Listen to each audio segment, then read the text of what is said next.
because my brother is 5-6 years younger than me. Yeah. And my brother asked me the other day, and it was so hard to hear, but my brother called me and he goes, "What was mom like?" Which really sucks because I'm like, first of all, she liked me more than you.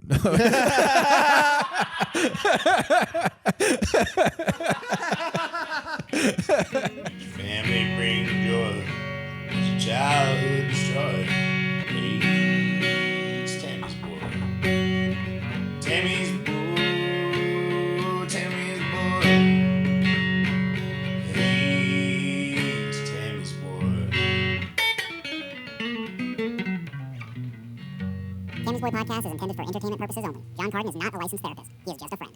Welcome on in, everybody. This is a Tammy's Boy Podcast. And I had a stepdad that collected Harley-Davidson knives with Marlboro Miles. This is the show where we talk about your parents, and usually that leads to trauma, but we don't look for it. It just happens to find us. Today we have, and always, we have my talented producer, Cole Garrett. That's right. I'm right here. How we doing, everybody? We got a great episode for you today. He's a real cool guy. The full video is going to be available on YouTube and Spotify. Please make sure you go like, comment, and subscribe. We're going to have it on podcast listening platforms, too, if you don't like to watch, even though I think you should, because I think it looks pretty good. Wherever you're listening to it or watching it, please make sure you give us some likes however you can do it. We can't do this without you guys, and we just want to keep making them bigger and better. But that's enough out of me. Let's get into the show. John, tell the people who we got on the couch today. Well, Tammy's kids, today we have one of my best friends, one of my buddies, which has kind of been the case with like every guest so far. I've definitely like went through my best friends and the people that I trust most and like talking to the most. You know, that's definitely been the first episodes. But this guy's no exception. He's the host of the Chad GPT podcast. He's done all kinds of fun stuff, sets and reps, and been on Himbos. And, Yeah. he tours with Brian Callen. It's my buddy, Nick Simmons. How you doing? I felt on brand. And Yeah. we're Right? off. I forgot about sets and reps. People still hit me up about that to this day. Natty or not, dude. It was one of my favorite segments on the internet. I've thought about bringing that back. Just Dude, that Natty, segment. you were so good at Natty or not. I know. People have done it, but like they've never done it funny like I did it. That No, was the you key. did it in a way that the celebrity couldn't get mad. Celebrities would hit us up and be. And Oh, yeah? Yeah. Most of them were pretty cool about it. Yeah. Yeah. I can't say any names, but one was a really. He's been in Marvel, and he said we were wrong. Robert Downey Jr. Frank Grillo. No. But he said that we said he was natural, and he's not. Which was we were way off. Wow. Yeah, and I should have taken into consideration his age. That was where my downfall was. Hold on. Marvel, how old? Hold on. I can't say the name. I'll tell you after the podcast. You tell me after the pod. Yeah. I tell you what. You definitely know him. You go if he tells me and we build a Patreon. I'll spill it. I'll spill you it. after that. Oh man! So we always start this off really simply. It's the theme of the podcast is your parents and how they influenced you. So like, let's just start off with like, who raised you? You know what's so funny that you said about the Marlboro Miles thing? What? That even though we grew up in two totally different ways, like my dad also bought so much shit with Marlboro Miles. Like I used to go to sleepovers. Yeah. And I was a skinny white kid with my Marlboro sleeping bag. I Yeah. looked like the last cigarette inside of a pack. Dude, I got a rattlesnake ashtray for my 5th birthday Yeah. from Marlboro Miles from a family member. I always wished my dad would have got the kayak. Oh, dude, the kayak. I mean, Well, there's first nowhere off, in New York to take a kayak. if but, you like, have to smoke, and most people don't remember Marlboro Miles, so I feel like we kind of have to elaborate real quick. Marlboro Miles were these things on the side of packages of Marlboro cigarettes, and you could cut it off, and each one was like 5 miles, I think. And literally, arts and crafts for me as a kid was cutting the Marlboro Miles Yep. out of Marlboro packs. I can't count the number it was literally how I earned allowance at one point. my dad would smoke 2-3 packs a day. So Yeah. we were just fucking. It was a time where like me and my dad would sit in the living room and we'd go through packs of Marlboro Lights. Literally, it was arts and crafts. Yeah, I'm my- sitting there with my a dad little was pair of Marlboro kid Lights, too. scissors. Yeah. Like I cut packs of Marlboros with safety scissors. Think about that for a minute. The little plastic ones from Fixar or whatever. Yeah, Fisker. I fucking that's what I cut Marlboro ones with. That's insane to think about. Oh, I used to do the same thing. Yeah. And so, yeah, they were these things, and they had these these pamphlets, these brochures that came out every year of things that you could redeem the Marlboro Miles for. And the package, the brochures were always like, well done. Yeah. You know what I mean? Imagine like the nicest school fair, like the nicest like drive for like candy. That's what the Marlboro Miles was. Yeah. It was like, well, if you're gonna this, we can at least put a little bit of money into the pamphlet. Yeah, we could throw a vacation or a kayak into this shit. Actually, I think the kayak is so ironic. You're gonna get something that requires athletic activity for somebody that you're stopping from breathing. Yeah. You know what I mean? Yeah, as soon as you smoke enough, you're going to die. Yeah, absolutely. You're like, fuck, dude. You don't stand a chance. So your dad smoked Marlboros? Marlboro Lights, and my dad would smoke all day.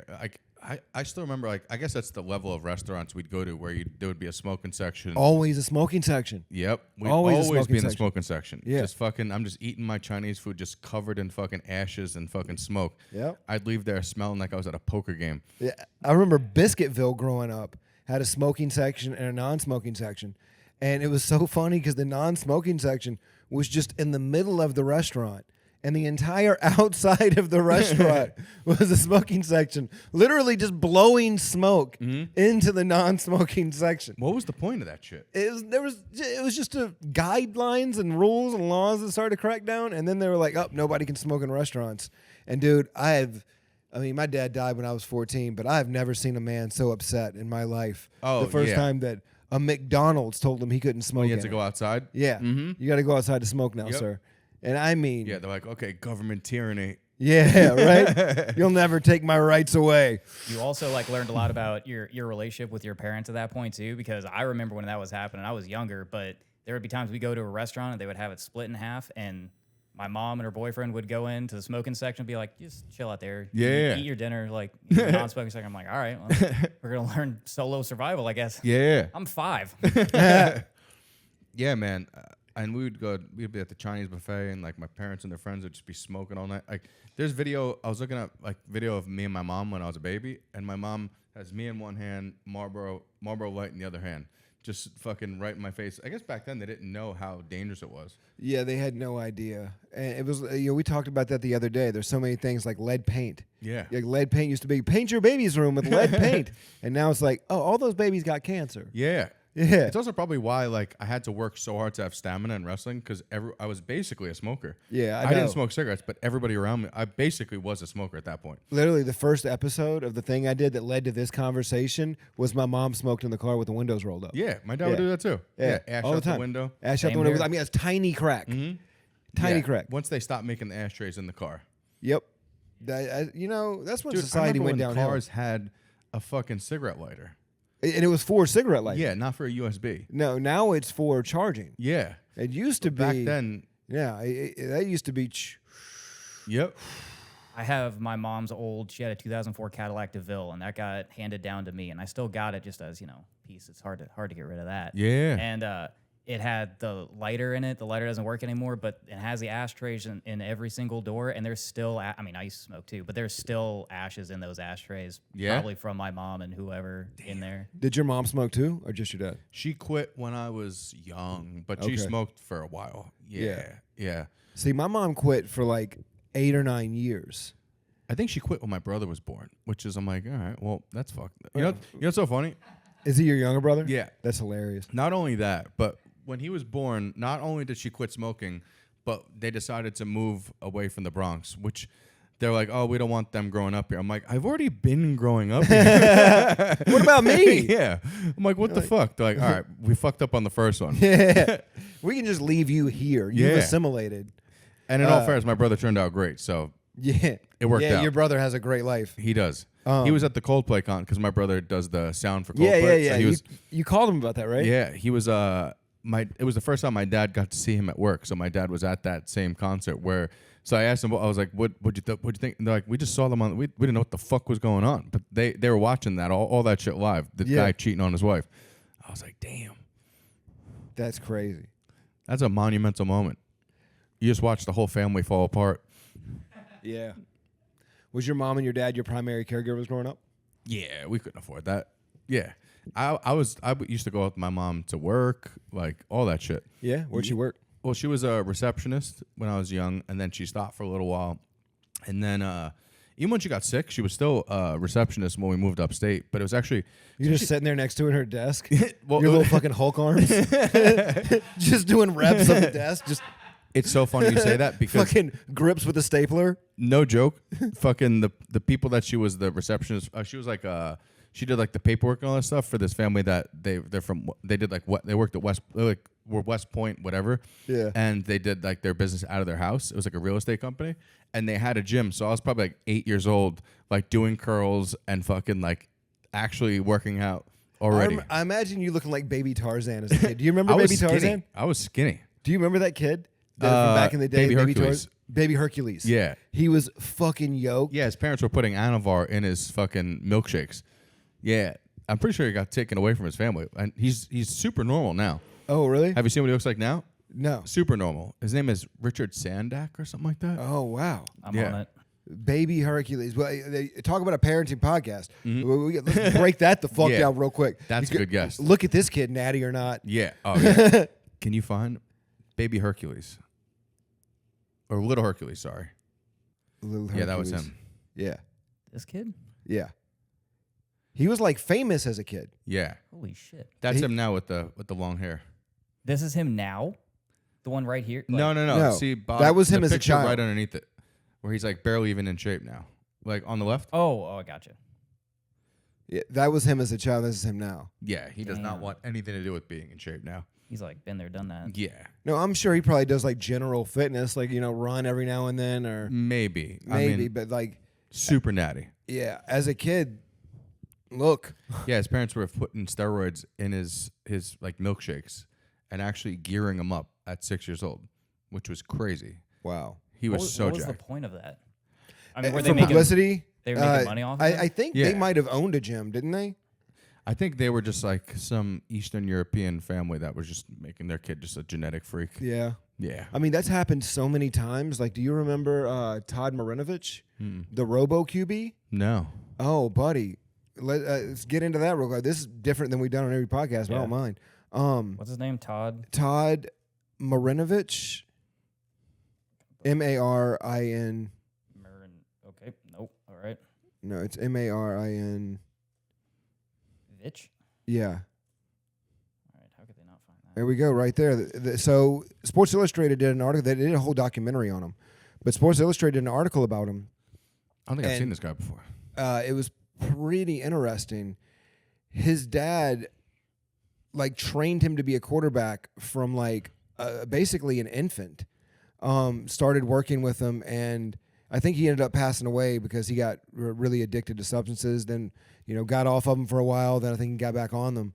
But it's a crazy story. He was called like the Robo QB because his dad would have him on a balance beam, 1 foot in a complete dark room, blindfolded after running like 5 miles. That's like And the amount of training, and he was like, an amazing quarterback at USC, and ended up going to the Raiders and just got into that party lifestyle. Was hanging out with like Axl Rose and did not give a shit about football because I mean he had been doing football since he was 3 or 4. sure.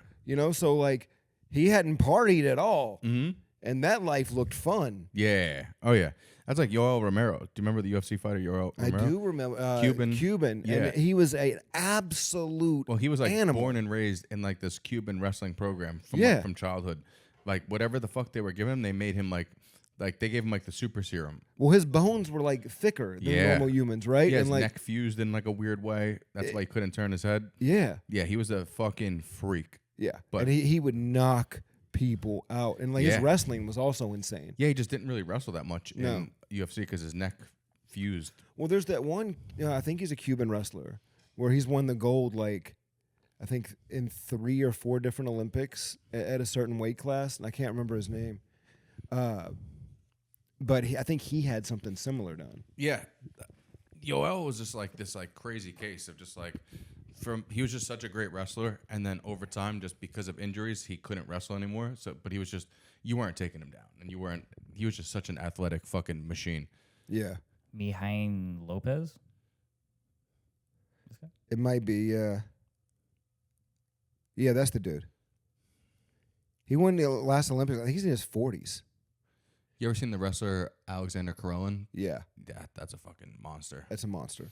Oh, what was I saying? So, I used to go with my mom to her place, and it was actually not to be funny, but like their 90-year-old grandma had Alzheimer's, so it was like she would just like hide and like scare me because she thought she was also a kid, and it was the fucking scariest shit ever because like I'd be just like sitting there at the desk with my mom, and I would see this 90-year-old lady like peeking out from in the dark behind like a desk, and she'd go like and like trying to scare me. It was like, you ever see the movie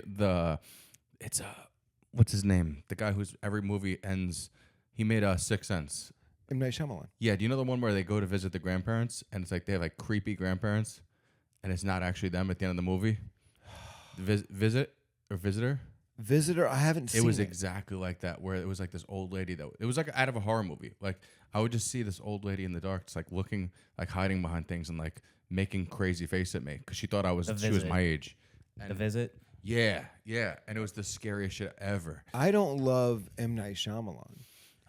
Once you've seen one movie, you've seen them all. I feel like I've seen Old and The Sixth Sense. What else do I need to see? Mm-hmm. Signs was fine. Was Water. I could literally stop this invasion with my super soaker. Yeah. It's the what was the one where they're in like a village and they think it's like the 1600s? I think it's called The Village. The Village, yeah. Yeah. And then they finally escape, and they're just in 2012 New Jersey. Yeah. Just randomly on the side of the fucking Jersey State Turnpike, and they're like, "What the fuck is this shit?" Yeah, that's a crazy one. There was a belief, and I don't know if this is true, if it was just fucking bullshit, that M. Night Shyamalan was a shaman because he apparently I don't know if that's funny. Shaman. I don't know if this is true, but apparently he almost died as a kid. He drowned in a pond, and he was saved. And if you notice in a lot of the movies, the common theme is water. Water is a huge theme, especially as a weakness. In Signs, I think didn't he do Unbreakable? Yeah. What's Bruce Willis's weakness? Is it water? It's water. Huh. Yeah. And so there's a lady in the water. There's all these different. Ooh, you know what was a good one though? Split. Split was great. Split was awesome. Yeah, Split was great. I love that whole series. Glass, Split. I actually didn't even like when they tied them all in like that. No, because then at the end you're like, oh, this was part of a fucking universe. Yeah, but I kind of liked it. I liked it that all these stories conjoined into one. You know what I mean? felt like they did it like pretty well, just because you weren't. At least I wasn't expecting it. I didn't know that, so it was like, oh, okay. What I kind of wish, in retrospect, is that Unbreakable didn't have Samuel L. Jackson in it. Yeah, it took away from it. And that you just do Glass with Samuel L. Jackson, Unbreakable with Bruce Willis, and then Split with James McAvoy. And, then you incorporate all three. Sure. I think that would have been a little, but also we're, picking hairs off a dog's ass. Yeah. We could do M. this Night all day. Shyamalan, fucking hack. He does the same thing every single time. Yeah, he does have a template for his movies. I think the reason he got so big is because like Sixth Sense and that stuff, it was like, holy shit, that's fucking nuts. It's almost like he was dead the whole time. It's almost like Tarantino with like Pulp Fiction, like the bouncing around storylines and whatnot. It was like, wow, that's very visionary at the time. But now it's like, I'm not going to say the comic's name, but I always say that every one of his jokes is like an M. Night Shyamalan movie that ends in the same way. And you probably know who I'm talking about. I won't say the name, but... Yeah, I know exactly what you're talking about. Yeah. And everyone thinks he's so edgy, but it's same ending. It's the same thing. Same ending. Every joke. We get it. So let's talk about your... what did your dad do when you were growing up? My dad was Rikers Island corrections officer. That's right. So, I mean, that was his big break because before that he was a repo guy in the city. Okay. Which was way more dangerous than being a corrections officer. You can get shot so much faster as a repo guy than he was getting shot at all the time. So working in jail was like his big break. He's like, I finally made it, Oh, yeah. 3 hots in a cot. Yep. And, it was, it definitely doesn't make you a happier person when you come home from work, when you spent all day in jail. Do you remember that fresh jail smell on him when he came home? Like, jail has a smell. Yeah, I didn't get to see a lot of my dad when I was super young, just because he would work like long shifts and then he'd come home fucking, And it's funny, at that age, I remember always being like, I wonder why my dad's always in like a bad mood. I'm like, oh, because he just came home from jail, and I'm being a Yeah. fucking dickhead when he comes home.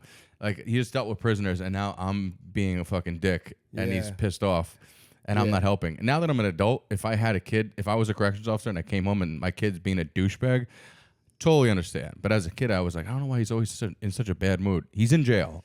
Yeah, I know. Perspective's everything, right? Mm-hmm. As you get older, you kind of realize that the stuff that your parents were going through were real. Yeah. And it has real consequences on the human psyche. Uh-huh. And yeah, I can't imagine what it would be like every day. Yeah. Just to be like, you're in danger of having piss thrown on you, Mm-hmm. being pissed on. There's like, you're seeing like a lot of male on male stuff. And you're getting in fights all the time. Because, like, my dad told All me, the like, when he was in there, like, your only protection, you don't get a gun, you don't get anything like that, because the prisoners could take that. You just get a button, and the one that the city gave them worked every once in a while.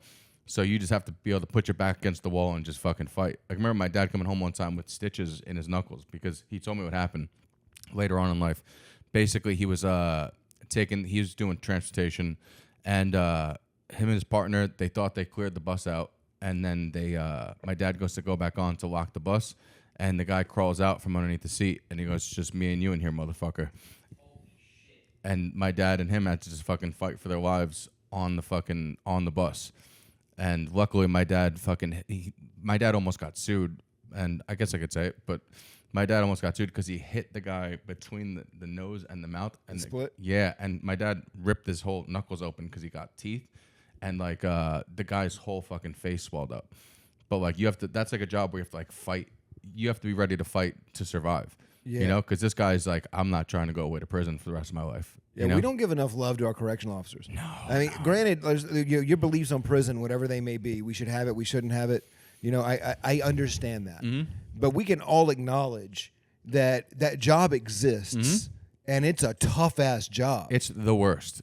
It is the worst because they get none of the credit. Like they don't even get credit after like 9/11. Like my dad and my uncle were both like, you never hear anything about the corrections officers. Yeah. Because like obviously the cops got their credit, the fire department got their credit, but corrections officers, like my dad was like, his job was like going through the rubble and like looking for bodies and trying to find people's loved ones. And then my uncle was working at the morgue where they had to like identify people's loved ones. So my dad would find the bodies, bring them, and see what they could find of this person to try and like, you know. Man. I do have a funny 9/11 story because of my dad though. Not funny, but That is the first time I've heard that sentence in a while. I haven't been to an open mic in a minute. So well, I mean, I grew up in New York, so like that was like the scariest day. Like, cause people, and I get you can make jokes about whatever, but like I hate when people do bad jokes about 9/11 because they grew up in like somewhere so far away where it's like this like foreign thing that didn't have like.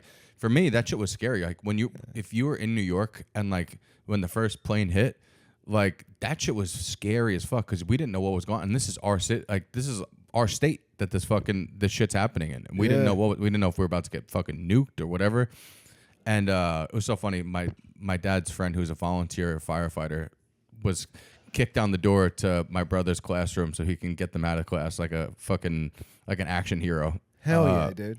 But that was also one of the first days that I cut class. I remember coming back from class and not knowing what happened.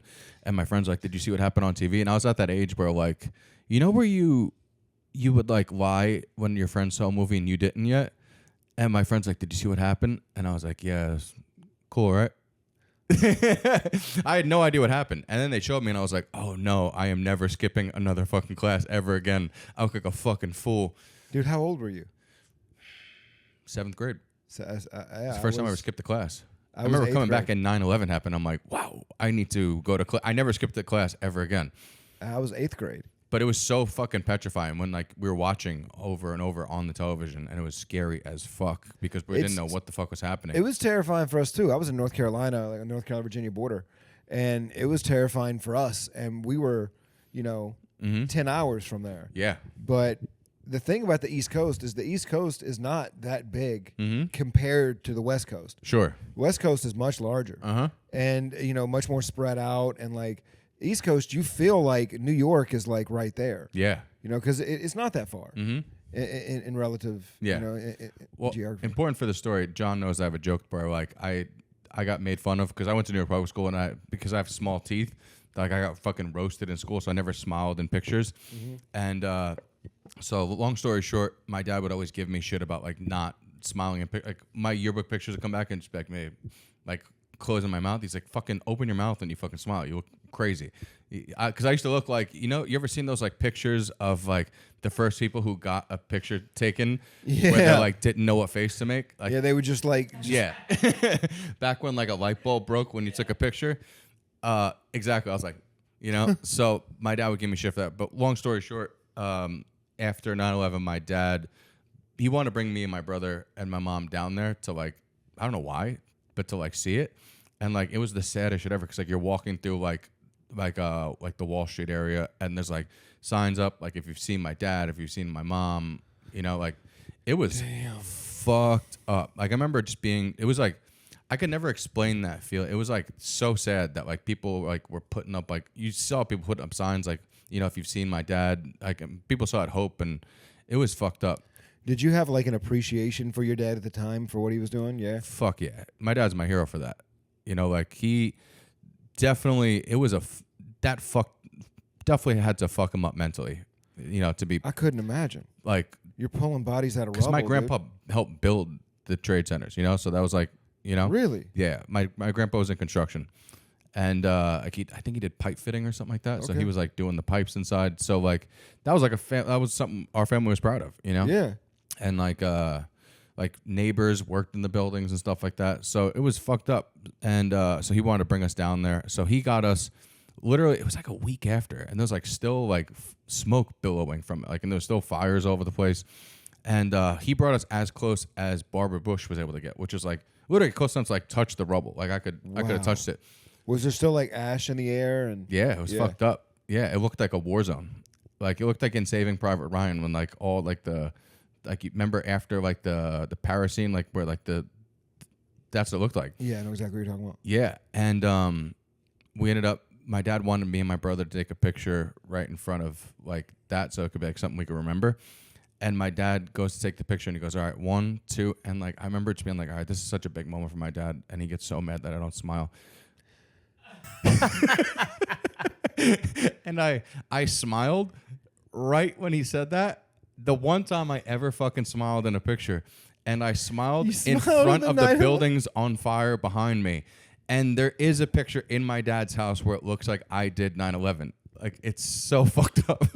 Dude, those kids that like whenever that kid was like, "Do you hear what happened?" You're like, "Yeah, it's pretty cool, right?" Then you see that picture, and they're like, "Dude, Nick's a fucking terrorist." That is so funny. Yeah, my dad still has that picture, and people are like, "Oh, you should use that picture as like an album cover." I'm like, "Nah, I'm not a fucking psychopath." My dad kept that picture just because he's like, "You look like a fucking idiot."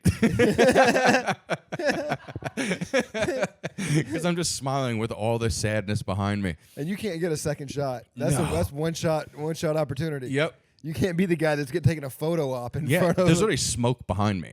It's crazy. So you went there on like the 13th. It had to be like, so it was on the 11th, so probably like a week and a half after, like, Okay. like a week after. Wow. Yeah. How old were you like during that? 13? Okay.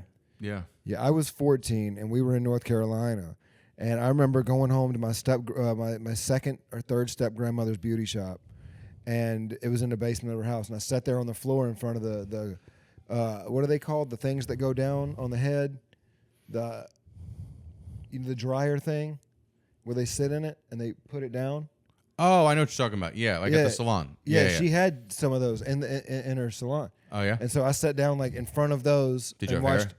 on a box TV. I had hair at the time, motherfucker. It's on your bald head. On the box TV.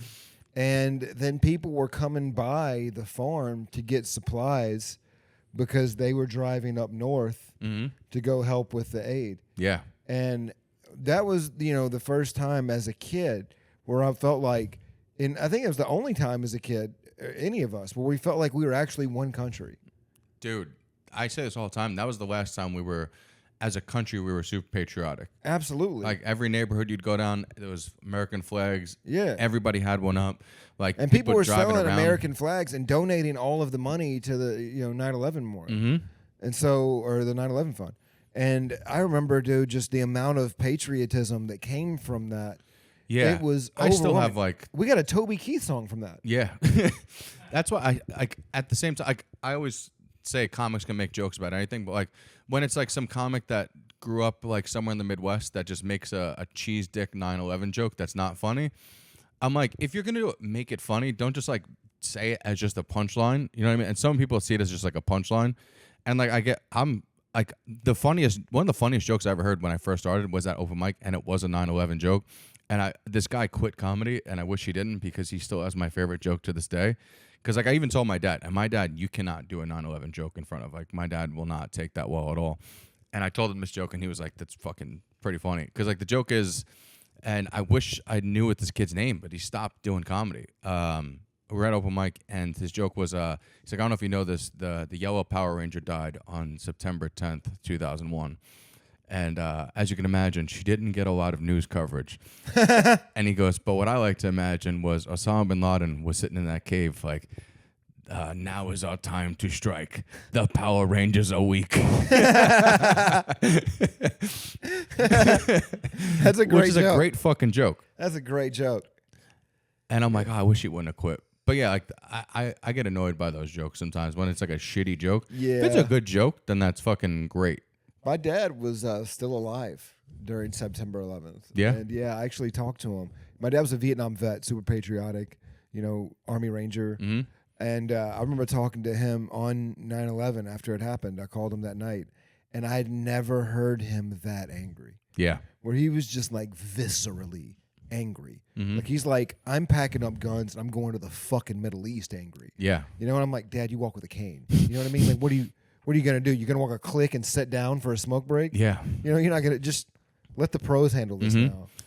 And I remember that first invasion into Iraq in like 2002, 2001, and I remember all the dudes from my town being like, "All right, this is our war." Yeah. You know what I mean? Mhm. This is our war. They committed the worst act that anyone has committed to the U.S.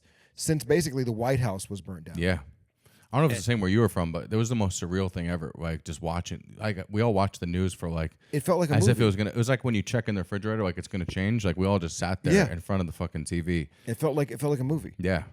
Like, gotcha. Yeah. I was it was waiting for that so moment. crazy. Like I still to this day, no one if you weren't born, it's like, you ever meet someone was born post 9/11? Or somebody that was like an infant during 9/11. Yeah. Yeah. me. That's And they me don't right know here. that feeling. I was born in '99. Were you? Yeah, so I don't have memories of it. No. God, it was like, But like growing up, I always try to like tell this to people is like, because I joined the military whenever I was older, and it was like not because of 9/11, but like growing up where all of your formative years, like 2002 was probably whenever I first started to have memories. So like I was growing up in a time very post 9/11, like global war on terror, like this is what we're doing, and that definitely like affected anybody from like that generation where it's like, oh shit, like my country.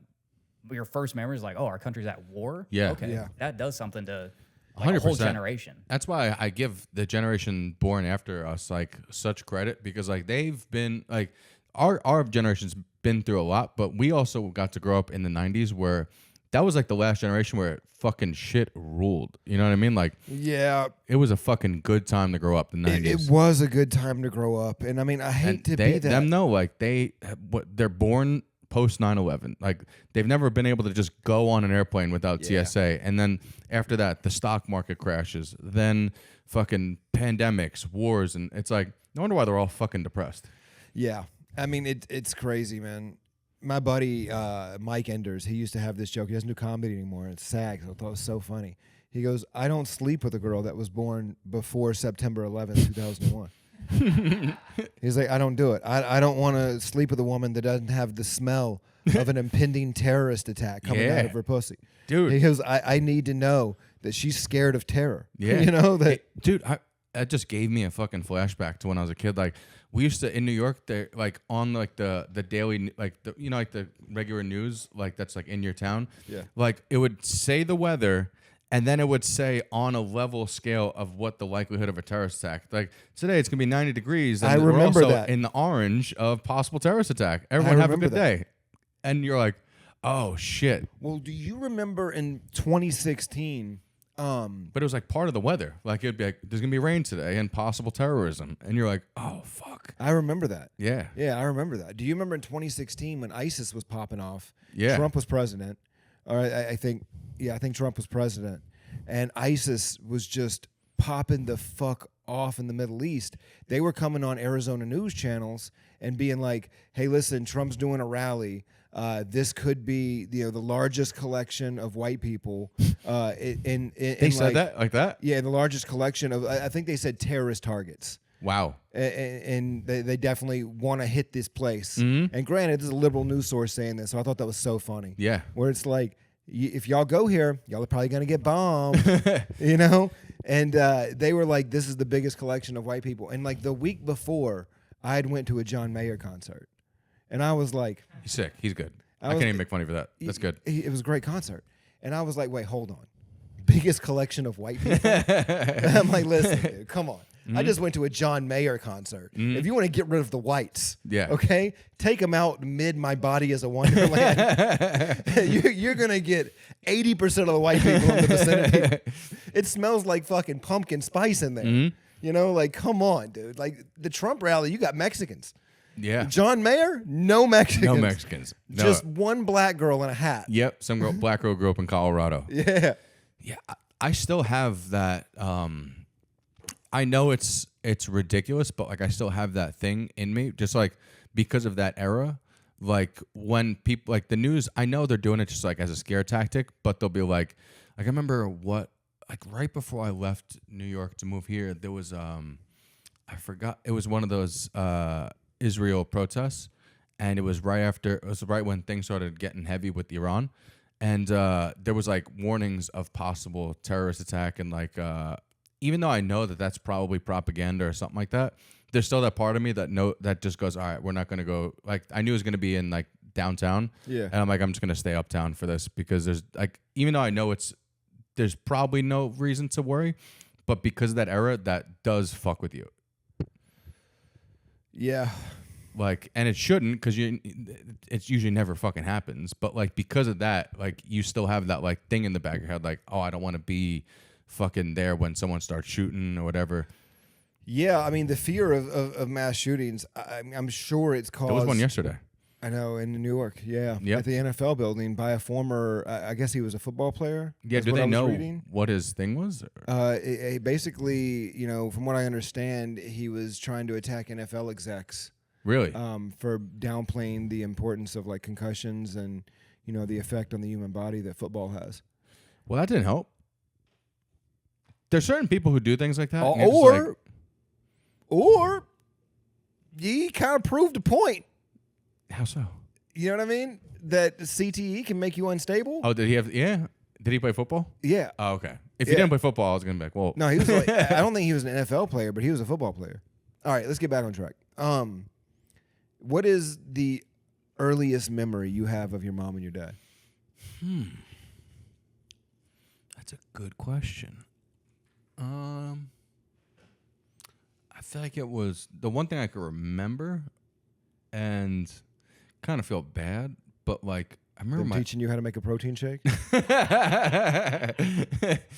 It was just us in the backyard barbecuing, and it's so funny. This is gonna sound so stereotypical because my dad used to work out, and he had a whole workout thing in the backyard. And it was me doing lat pull downs with my dad, and my mom was cooking and on the barbecue while me and my dad were doing lat pull downs, and I was like 4 years old. And your mom came out like, nice form, baby. Nice form.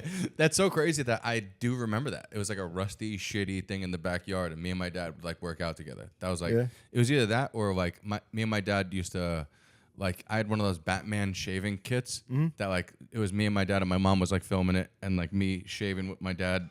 But that was like my first like cognizant memory. It was either working out or shaving, which is two things that I have to do way too much now.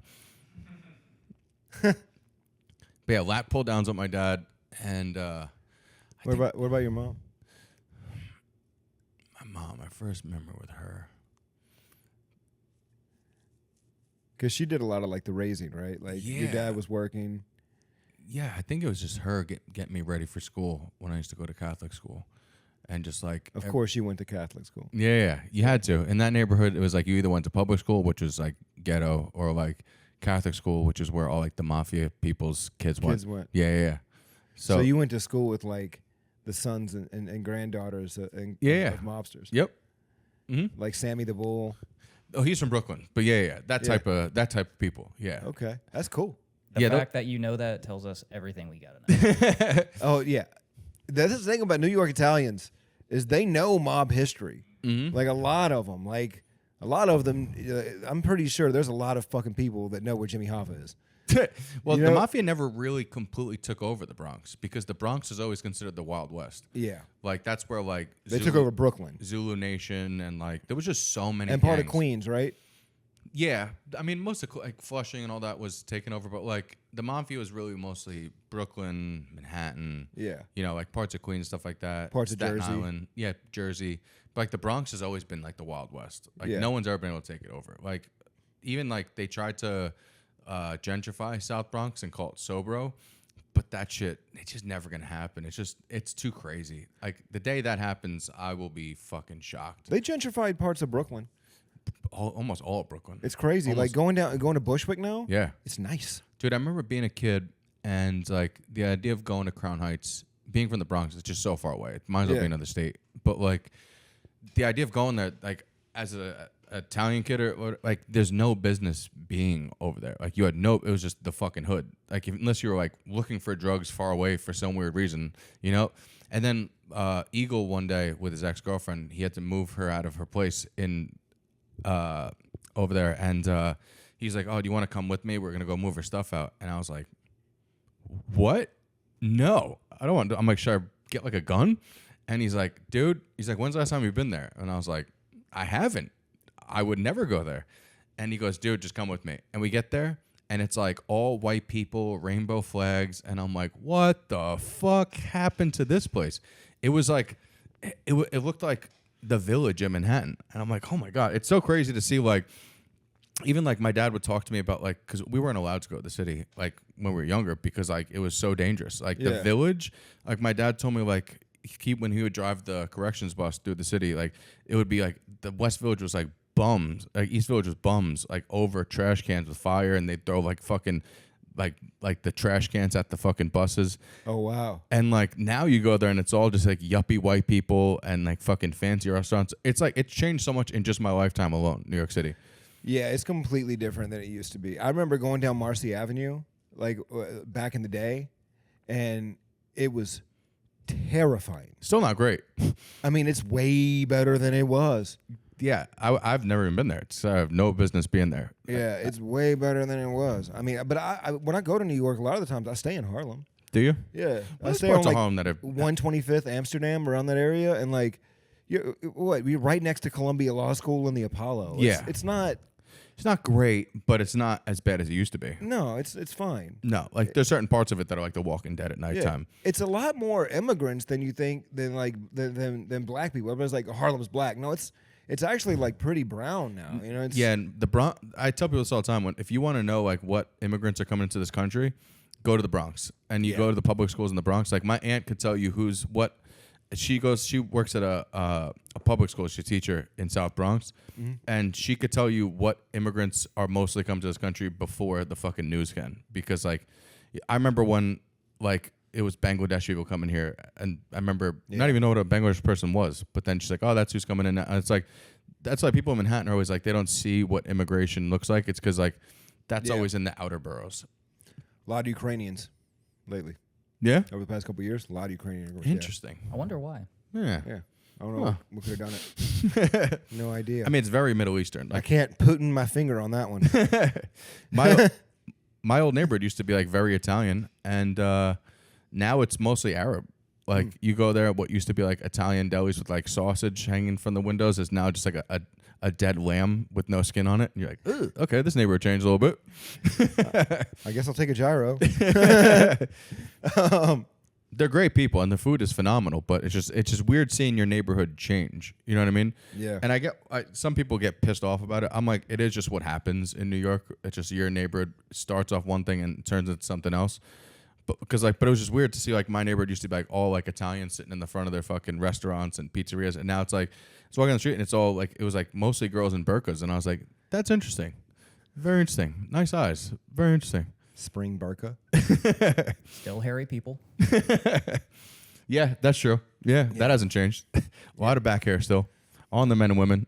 At least they're not Armenian, am I right? Yeah, we don't Those have are those. We have furballs. Albanians. Yeah, Armenians went to California. Yeah, our Albanians are like the East Coast version of Armenians. Yeah. Yeah, we had those. I said we had those. Like, We had those.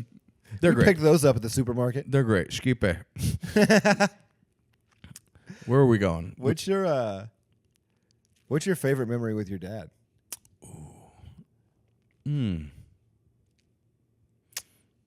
Because your dad seems like a hard ass. Yeah. Like, I'm sure he was probably softer with you than he was with most, but you're talking about a dude that literally, like you said, fought for a living. Yeah. You know what I mean? And he had to like not just fight, he had to stay alive. Yeah, I Because get- you're in a place where people are making makeshift weapons. You're in a place where you have to have your head on a swivel Sure. constantly. You can never turn your back to anybody. Did you ever notice like any like PTSD with him growing up? And like where he would like maybe react a little bit more harshly or like, Oh, yeah. Yeah? Yeah. One time my dad reversed Jazzy Jeffed me in front of my friends. oh my God. Like, I decided to, it was at that age where you just, you know, you're like a little more defiant. yeah. I think I was probably like 13 or something like that. And I fucking talked back to him in front of my friends. And my dad grabbed me by, I don't know why my door was wide open, but my dad grabbed me by my pants and my shirt, threw me over the deck and back inside the house. Like reverse Jazzy Jeff from Fresh Prince style. Instead of getting thrown out, I got thrown back in. And do you know what it's like to get thrown in front of your friends? It felt, I still remember, and somehow he threw me in slow motion. Because I remember just like watching all my friends just reacting like, The music's playing. he launched Dun, me. dun, dun, dun. He launched me. But like my dad, I give him so much credit because my dad, he wasn't just like that from jail. It's because like my dad grew up so much harder than I grew up. Because like Yeah. my grandpa, like I told you, he worked on the trade center. But my grandpa was like, and no offense to him, my grandpa was a drunk. And by the time I was older, like he already had stopped drinking, but he was already like a lush. I didn't know what a lush was until I got older. But like my family would all call him a lush. And like he was a bad alcoholic, and like he would like beat my uncles and all that stuff. And like because he was a drunk and a construction worker, and they didn't live in great neighborhoods, like he'd always end up spending all his money at like the horse track and stuff like that. Yeah. And like my dad had to move from one bad neighborhood to one bad neighborhood all over. Like my dad grew up all over, but only in shit neighborhoods where he was the only white kid in every school he'd go to. Like he went to Columbus High School back in the day where it was him and my uncle were the only two white kids, and they had to fight every fucking day. Like my grandma told me about it. Like they learned how to fight so young because Yeah. they had to just if you didn't, you would just get fucked up every day. Yeah. Like end up in the hospital. My dad got hit by a car because he was getting chased by like a gang of kids, and like my dad got like hit by one car and the car hit him into another car. But my grandma told me my dad found each and every one of those kids and beat the fucking shit out of them. Just like Your dad, RoboCop? right? My dad's a tough dude, and like he went from that to like being a repo guy, then to Yeah. a construction, to a He just had corrections hard-nosed jobs his whole life. Just Yeah. like a hard-nosed dude. That's why it's so funny because like What does he do now? he can't stop working, so now he's an armed security guard at Yankee Stadium. Oh, great. So he gets to. I mean, he's got a gun on him still, but like he gets to watch the Yankee games at least. Yeah, You know. That's nice. But like he's it's so funny because like growing up, like even my friends that were like wrestlers and boxers and like bodybuilders, they'd come over and be so fucking scared. Like my friend who was like that in high school, I was friends with this kid who was a little older, and he was like a pro bodybuilder. Like this kid was fucking jacked, and like he came over my house one day and he goes, "Your dad scares the fucking shit out of me." Because my dad's tattooed up, rides a Harley, like is like a super old school Italian guy. So he's like something very scary about him, you know? Yeah. And like every girl that I've ever dated would be fucking petrified of my dad, right? And that was because like he was still a corrections officer at the time, and like he still was like, even after he just retired, he still had that like, you know, just got out of jail to him. Yeah. So like every girl I dated was petrified of him. And my dad wouldn't even like talk to them. Like he was like not mean, but just like standoffish. And then like my most recent ex, you know, Isabella, like Yeah. she met him, and this is years after, and like he's such a different. Now he has a parrot and like that sounds exactly like my dad, and like like he's so different now. And Bella met Wash him, the dishes. and she's like, I don't know what you're talking about. Your dad is the sweetest guy in the world. I'm like, you have no fucking idea what the fuck it was like when I was younger. He Your was dad's like walking around in Hawaiian shirt and flip flops, fucking feeding his parrot Cheetos. yeah, it's just, and he's a different guy now, and it's also like right after he retired, my mom passed, so it was like one thing after another. And like now he's actually dating the girl that he dated back in high school. Oh wow! And like they've been together for like almost 10 years now. And like her daughters are like my sisters now, and they're fucking awesome. And she's like the best. Like they're not getting married or anything, but like they have a house in Florida, and I think that's made them more calm, and you know, like it's good for them. Like some people don't want their parents to date after they lose a parent, and I totally disagree with that. Yeah. Like you should still like honor. Were they married when she died? My dad and my mom? Yeah, they were crazy in love. That's why like my mom, even when she was, that's why my dad, I barely saw him as much when I was younger, because my dad would work double shifts, triple shifts just to like be able to afford my mom's cancer, like everything. Cause like that shit's fucking expensive, you know? And like my mom got sick when I was like 10 years old. Okay. Yeah, I was 10 and my brother was like 5. Yeah. And like we spent pretty much like our whole lives up in like middle school, high school, like we'd go to school and then be at a cancer hospital every day. Like that was my whole childhood, was just in it, like going to the cancer hospital, one to another. And like I've talked about this before, but like she actually was getting better at one point, and she had this doctor that was like the best fucking doctor in the world, right? Like at first, when she first got sick, they said she had 6 months to live, and she basically said no. She's like, I'm going to see my son. I'm gonna see my son graduate high school. Yeah. Which, long story short, she did. She died. She went into the hospital into a coma the day after my graduation. Oh man. But before that, That's just brute determination, man. yeah, 100%. Like she was in bad shape at that time, and that was on my dad. It was funny because like the day before graduation, my dad told me like she has about like 6 months left to live. Yeah. And the next day, I'm at my graduation party, and then I went to work the next day, and I'm at work. I'm working at a grocery store, and my uncle comes in, and he's like, we need to go. And I was like, why? And he goes, don't ask questions. We need to go. And he goes, your mom's in the hospital. And this is how fucked up like jobs are at that age. I go to the manager and I'm like, hey, I need to go. My mom's in the hospital. And she goes, did you find someone to cover your shift? And I'm like, no, I didn't expect my mom to slip into a coma today, so I didn't really find coverage. And she's like, you got to call and find coverage. And I went, suck my dick. Yeah. And I just walked out of there. Yeah. And then that's when we went to the hospital, and my dad told me what happened. Like my mom was like scared to fall asleep the night before because she knew that she knew that if she fell asleep, something was going to happen. Yeah. And she got there and they sedated her, and then she just didn't come out of the coma. She stayed there for she was in a coma for like 8 days, and it was crazy because they didn't think she was going to make it through any of those nights. So me and my brother like stayed by her bedside the whole time. And it, like, that's why I have this tattoo. This is actually angel numbers, which is gay, but like, honestly, there's a reason for them. Yeah.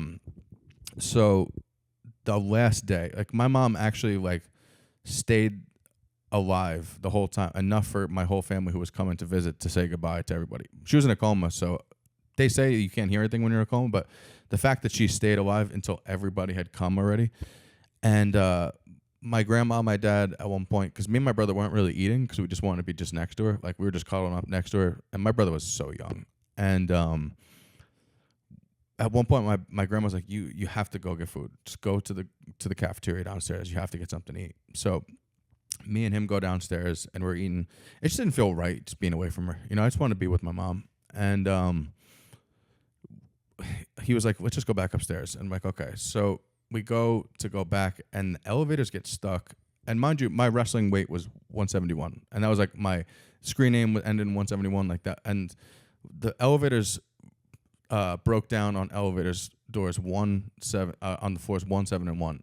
And I found out that's the moment that she passed because she didn't want us to see her pass in front of her. 'Cause I guess she just waited until we weren't in the room. And then, I came back upstairs and my grandma was crying and my dad was, it was crazy to see my dad because my dad is such a tough guy. Yeah. And to see him like crying was fucking hard, like that, like I just saw him crying from outside the room and I've never seen my dad in tears, like even show emotion before. So it was like a lot. And we walked in and just seeing my mom just passed away in front of me was fucking like that shit's etched into my memory forever. Like, Yeah. and, I remember it was like watching my dad. yeah. And like the floors being stuck on 171 is so crazy because like every time I'm on the right path in life, like I see those numbers everywhere. Like when I was moving back to New York, it was so hard for me after my breakup because I loved Bella, like we were in love with each other. And when we broke up, it was for the best reasons, but like I didn't even notice the building that I was in was it was 1710 was the number.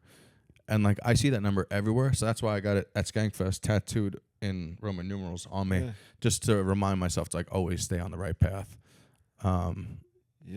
And every time I'm doing the right things, I see this number everywhere, which is like it's her telling me that I'm doing the right thing. But also, it's great. It's also like kind of protects you from harm. Mm-hmm.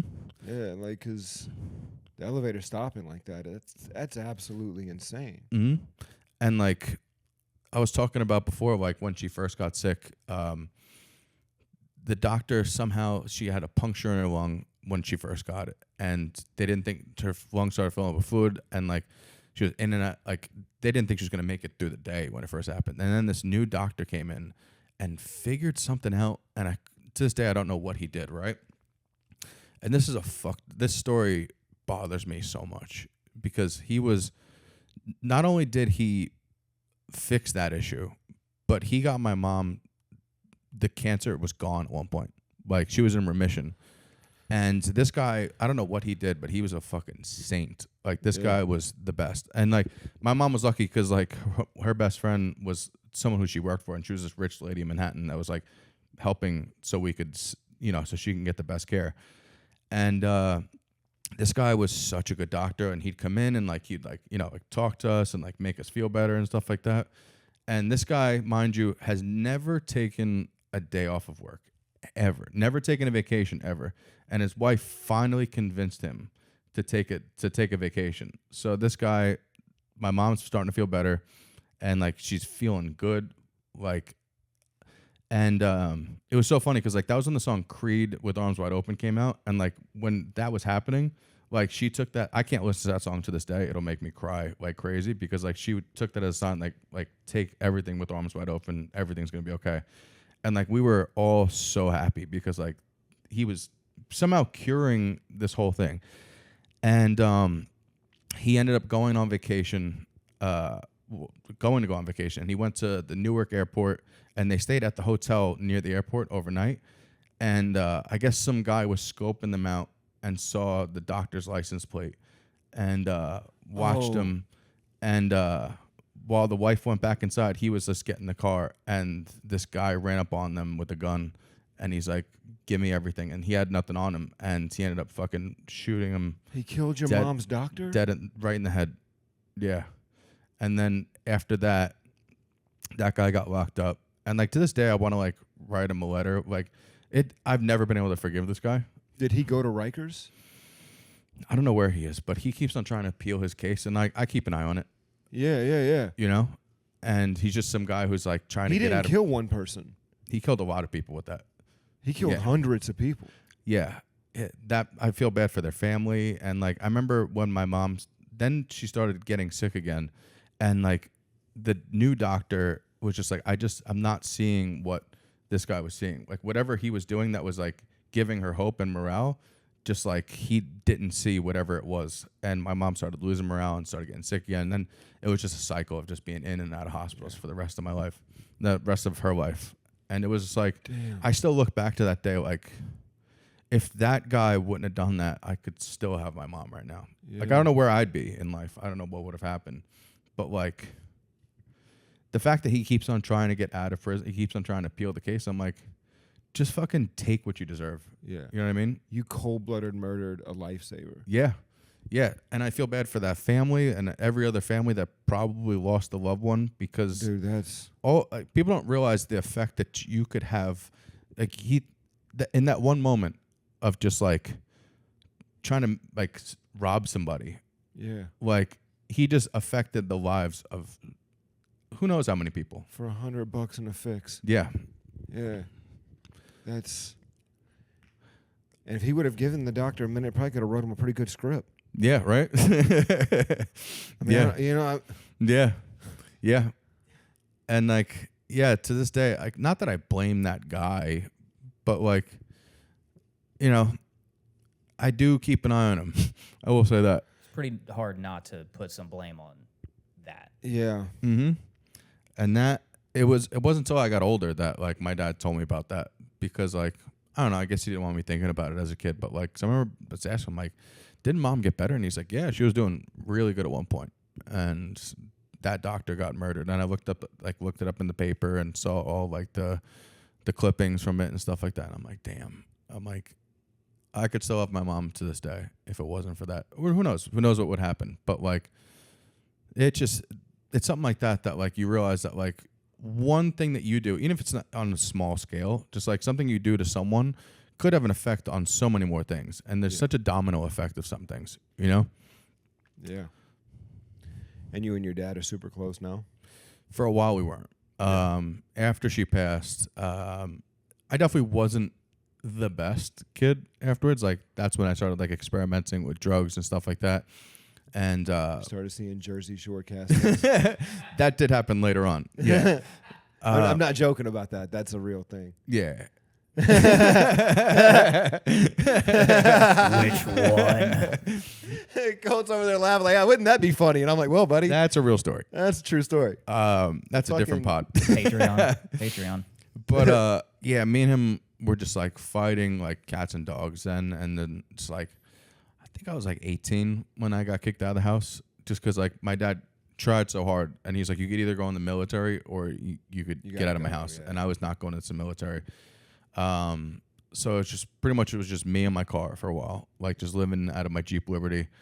And then it was under my dad's name, so he took that from me because he was trying to do everything he could to get me to go into because he thought I needed some military. Yeah, and like I don't blame him for not knowing what to do at that time because like It's at the such a time I was crazy time. so frustrated with my dad. I'm like, and then I realized like as I got older, I'm like, my dad spent his whole life just fucking fighting, and then just like first a shitty childhood, and then fucking like shitty job, and then like losing the love of his. They were together for over 20 years, and my dad was with her. That's why I'm like, when people, I still believe in love to this day, you know, because of them. Like, my dad stayed by her side until like she had no breasts, she had no hair. My dad was the one that shaved her head for her, you know, like he was in love with her, you know. Yeah. And like I still definitely believe in love because of them. That's fucking. So like I got mad at him afterwards, and like I was like, oh, I hate my fucking dad. You know, it kicked me out of the house. And then like first stayed with one relative, which was not good. I won't get into that because I want to, you know. But Yeah. then he was like, and that was when I was still upstate in Poughkeepsie. And I remember just like, even when you're homeless for even like a short period of time, you're like, dude, this shit fucking sucks. You know, like I know everyone knows that, but like sometimes the shit you see, like I remember being like, Poughkeepsie is like the Bronx, but it's like upstate, so it's shittier, you know? And I remember being like walking down the street one day and just like this like guy was, there's like a lot of mental illness, and just like this guy was like holding, I thought it was a baby, and he had like a fucking bloody bib over his mouth. And then I realized it was just a doll that he was talking to, and I'm like, I am not cut out for homeless life. I am sane. Yeah. You know? Yeah, So- it's the things you see Yeah. while you're there that bother you the most. Being homeless isn't that bad if there's no other homeless. Yeah, you also realize who's your real friends and who's not. Like I had, you know, some really good people I thought were really good friends, and I remember being like, it was like days of just not eating, and I was so hungry. And like I went to my friend's house, and he answered the door eating pizza, and I'm like, dude, I'm so fucking hungry. And he was eating pizza, and he goes, my parents would be so mad if I gave away any of our food. And I just like go back in my Jeep and like just try and like figure it out. That's why I've like, for me, like when people are like, this was a hard thing in my last relationship because my ex, whenever things were going wrong, like I looked totally fine, and it's because of like we can mask it. Yeah, I don't show it because I know that I've been in these situations that where if you break down, it just gets worse. Yeah. So you need to put a head on your shoulders and be like, we're gonna get past this. And I've always been able to just get past this. Well, I can't comprehend someone sweating the small stuff. Yeah. That's something that like truly like it grates at me where it's like I don't like this restaurant. I don't like how that woman looked at me. Mm-hmm. And it's like, whoa. Yeah. You don't know what day she's had. Mm-hmm. You don't know what the last customer was like. You don't know what the next customer is going to be. Yeah. Like.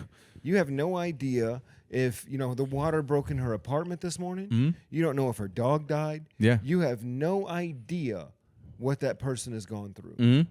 So give it a minute. Yeah. And even if it was like real stuff, like I would still just be like, I'd put a mask on him because I knew that like freaking out has never helped a big issue in my life before. It's just been like, okay, just need to get through this, and like I will prevail at some point. It might not be right this second. But, like there was times like my ex didn't go through what I went through as a kid, so like she wasn't like poor and stuff like that. So like she didn't know what it felt like to be like, oh fuck, how are we gonna pay this fucking bill? And like I'm like Bane. I'm like, I was born in the poorness. I sold plasma before I was already a man. Yeah, I'm like, I've donated semen 47 times. yeah. I'm like, she's freaking out and crying. I'm like, this is a Tuesday. I am like, the father of 37 lesbian children. Yeah. And I don't fault her at all. Like, I never fault anybody for being like that because, like, if you didn't live through that before, then, and this is new to you, then this shit's fucking scary, But I've always known that, like, if you, like, freaking out is not going to make money appear, or else people just freak out all the time, like, so, like, having that childhood and that past definitely helps a lot in the future because it teaches you a thing, like, it teaches you, It does. I think it can be a false superpower, though. Because I do think that you can be overconfident in your ability to handle things to the point that can be detrimental because you don't understand so many other aspects of life. Sure. Because you're in survival mode all the time. You don't necessarily know what to do when you're living. Yeah. And I grew up in survival mode. Yeah, me too. A lot of us did. And so I think that it interrupts your pathway of understanding how to live an effective quality life and give love to yourself. Because that's the thing that we don't tend to do is we punish ourselves. Sure. Right? We don't always give love to ourselves. Yeah. And that punishment comes over and over again, and it comes from like just the way we felt growing up, and it felt like that's what we deserved because our behavior dictated whatever this may be. But in essence, we were influenced by our surroundings, influenced by our environment, we were what we were made to be. And you can't hate what you were made to be. But you can understand as you get older that your choices define you, not your childhood and not your trauma. Yeah. And it's like the choices you make you the man you are. And if I choose to get up right now and make myself a spinach smoothie, then I'm choosing to make a healthy decision that betters my life. If I choose to get up and I walk to that kitchen and I pour a glass of whiskey, I'm choosing to make a decision that's going to destroy my life. And it's like you just have to know what your choices are going to lead to. And I think that's so hard for us. Sure. Because we've always made choices out of impulse, right? And out of a necessity. And you don't really get a chance to like think about and use like critical thinking and all these different things to make decisions. You just make it based on like what makes the most sense quickly. Yeah. What fills the emotional hole, and you just keep it moving. Yeah. Yeah.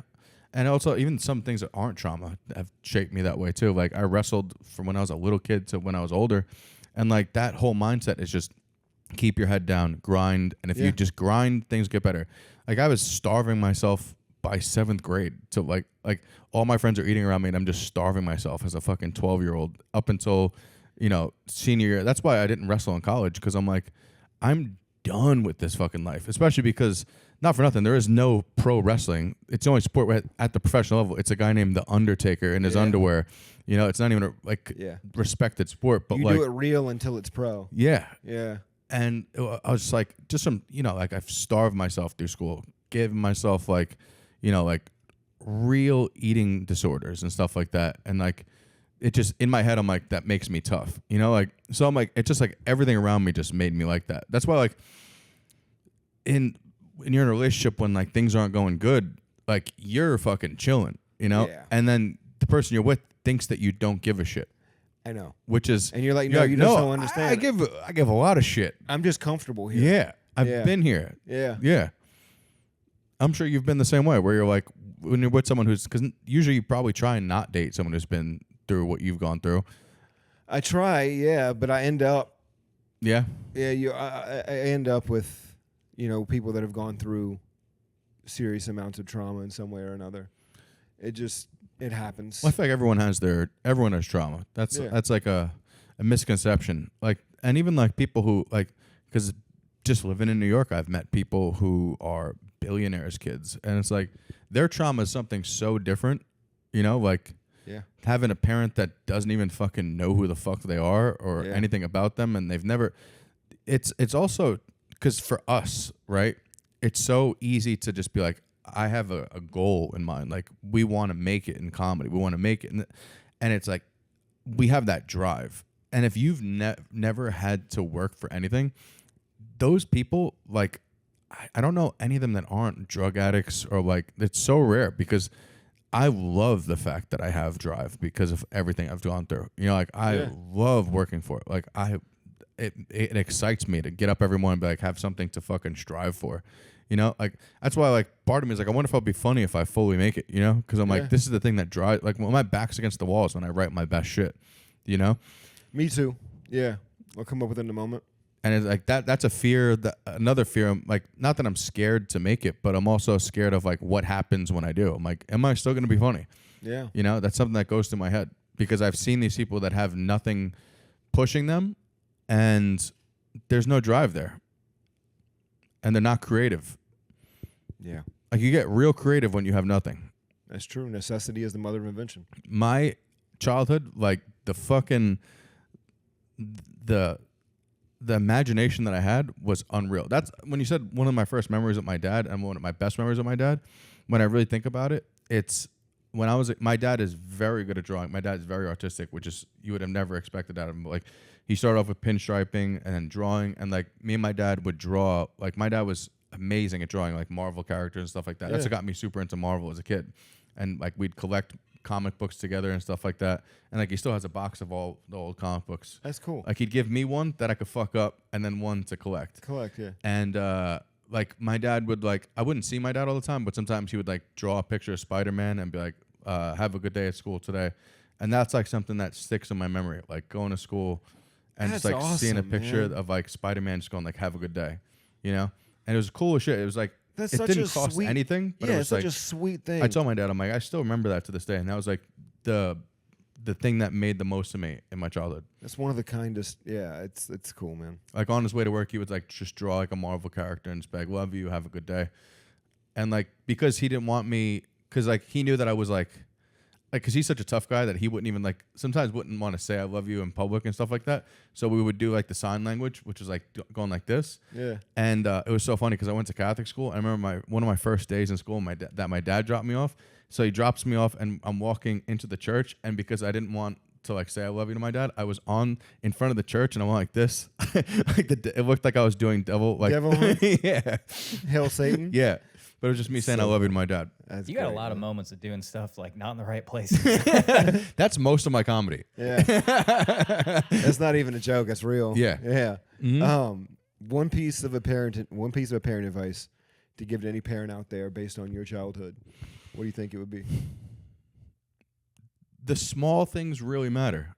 Yeah. Like that's what showed me that even through all of the things that me and my dad have gone through, and even like, and just caring. You know what I mean? Like, my mom was my best fucking friend. Like, my dad didn't know that progress reports existed until my brother went to school, because as soon as that shit would come in the mail, she would hide that shit because she knew that I'd get my grades up by the end of the year. Yeah. And my dad, I remember when my brother got a progress report, he goes, when did they start this shit?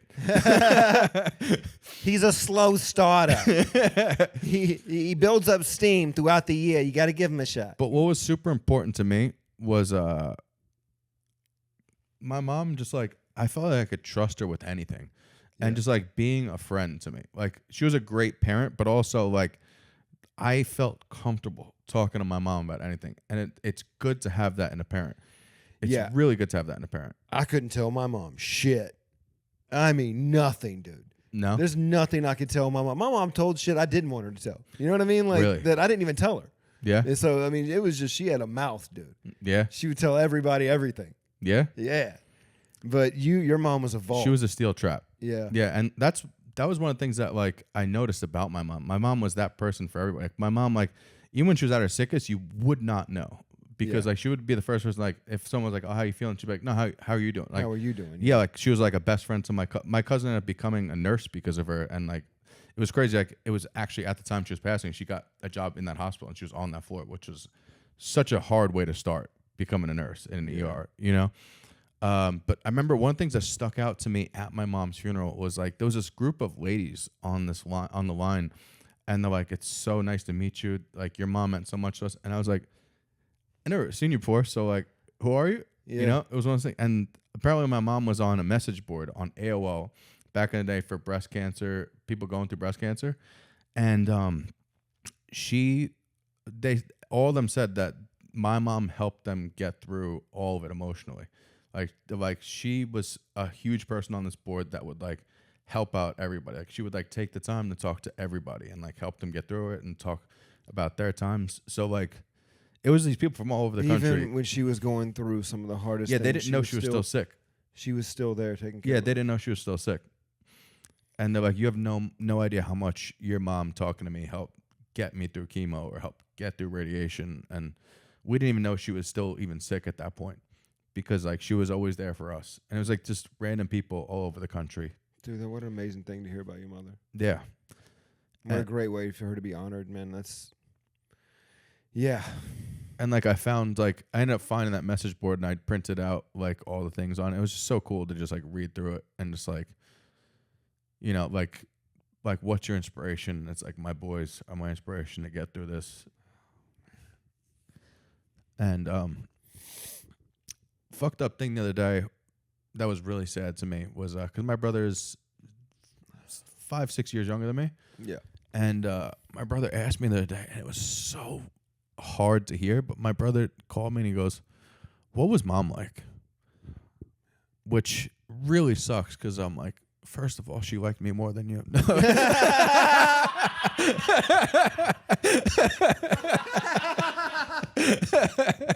She said you fucking suck. No. You wanna know what she was like?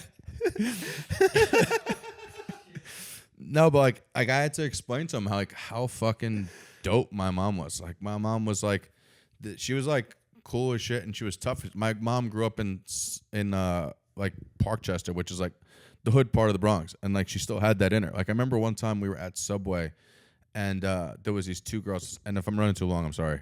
Oh, no, it's fine. We were at Subway, and like these like I was like probably like 10, and like these like 16-year-old girls were at the table behind us. And they were making fun of my mom for wearing a wig. And then they made fun of my little, like, and my mom didn't do anything at that point. But then my brother was a little overweight. Then they made fun of my little brother. And my mom got up Bronx as fuck and got in their faces like she was ready to throw hands at them. And it was so cool to see, like, even my mom was just like a tough Bronx girl. Yeah. And like just cool as shit. And like she's like she's my hero. Like she was the funny one that like kept everybody together. And like she was always the one making everybody laugh, which was like something that got me into like wanting to make people laugh because I realized it makes everybody around you feel better, you know? Yeah. And like you could hide your pain and make everybody else feel good, and it's such a good feeling. And I see why she did it. And I know that it's probably a detriment sometimes to just like push your tits down to just try and make other people around you feel better, but like It's free. it's definitely what made me 100%.